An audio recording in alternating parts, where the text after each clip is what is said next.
Tülkü qocalmış idi, şikardan qalmış idi. Həftələrlə qalıb aş, dolanırdı yalavaş. Təsbih aldı əlinə, şal bağladı belinə.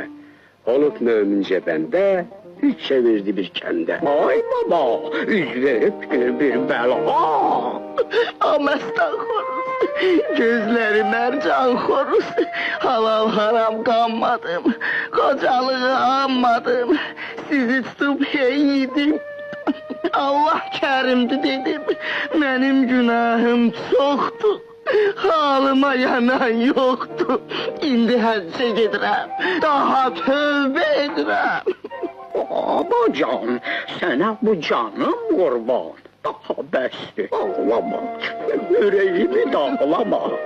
Haq yolunu bulubsan, indi mömin olubsan. Səni uzun yol yorar, məni özünlə apar. Sağ ol məstən xoruzum, sevimli əmlik quzum. Hər gün namaz zamanı sən verərsən azanı.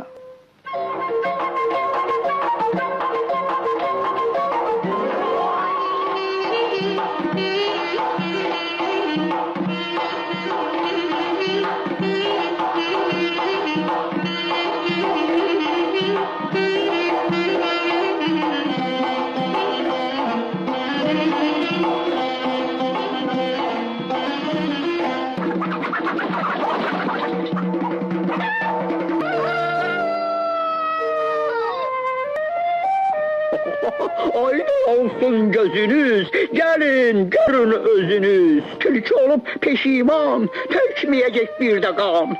Mümin olmuş bu kişi, bizimle yoktur işi. Ağlayıp tövbe edir, bir başa hacca gelir. Allah'a tülkü, kuyruğu darga tülkü. Yoktur sende merhamet, bize verirsen zillet. Gizli gizli geceler kendi girip bir haber. Bizi çatıp çalırsan, yine şive salırsan.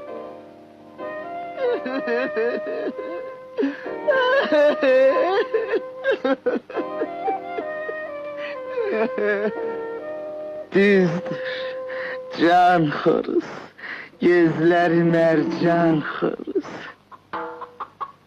İndi üzüm qaradı, qəlbim dolu yaradı. Yamanlıq olmuş işim, daşa değsin bu dişim. Ay,